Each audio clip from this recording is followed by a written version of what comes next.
Hello, this is John Kanelopoulos from Athens, Greece, in New York City, New York. It's my pleasure to present to you along with our team here from LaserVision Clinical Research Institute in Athens, Greece, this novel procedure. This is a gamma-radiated porcine cornea. We can see it imaged here with anterior segment OCT.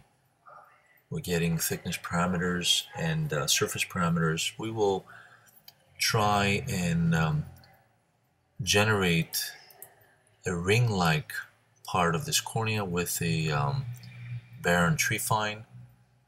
So we're using this barren trephine to generate a ring of xenograft tissue. This is a cadaver cornea that is imaged on an artificial chamber.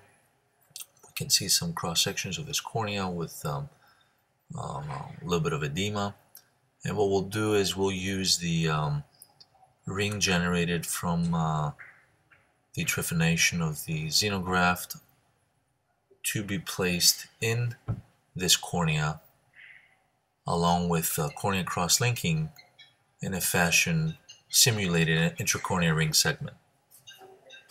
So this is our FS200 femtosecond laser that is employed to create the intracorneal ring segment channels, and this is the image provided by the wavelet Alcon femtosecond laser, and we'll see here in a second the parameters.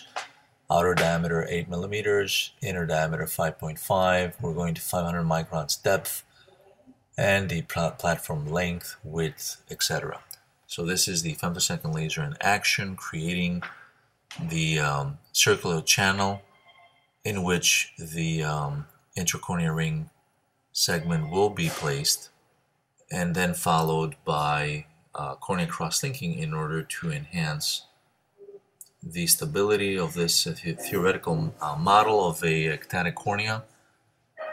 So we're using the Intex channel maker here to find our pathway into the femtosecond laser created channels and make sure that the road is open for the implantation.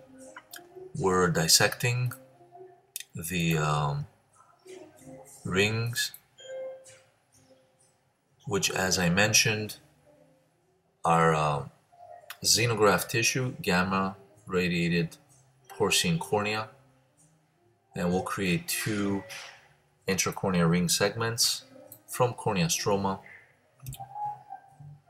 for a total of 310 degrees that will be placed in a similar fashion to Intex. And we're going to study this novel procedure suggested in this ex-vivo feasibility study. So we're seeing the first ring being implanted, and then we'll see the second ring being implanted as well in a few seconds. Following the implantation, the channels will be filled with riboflavin solution, Vibix Extra, by a Vidro to 0.25% riboflavin solution. This is a much higher riboflavin solution than the one described in the classic Dresden protocol.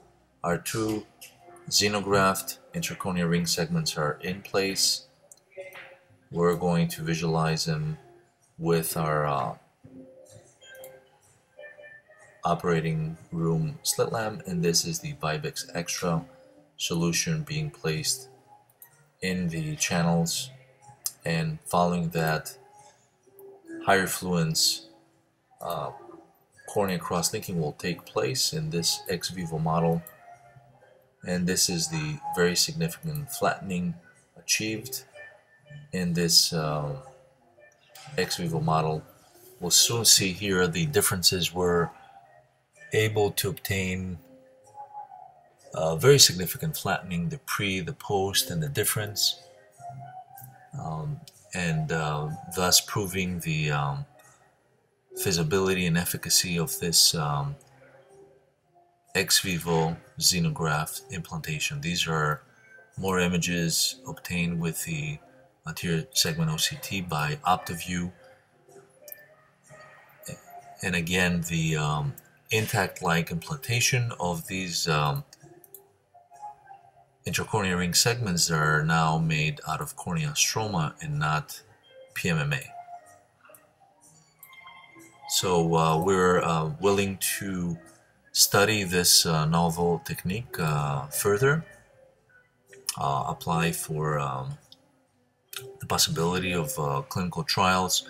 We have reported in the past some of the hardship in intracorneal ring segment surgery that in our clinical experience involved mainly extrusion, melts, infections, as the effect of the procedure was very satisfactory, but the long-term stability of PMMA intacts in the cornea proved to be suboptimal in our report of several cases in the Journal of Cornea in 2006.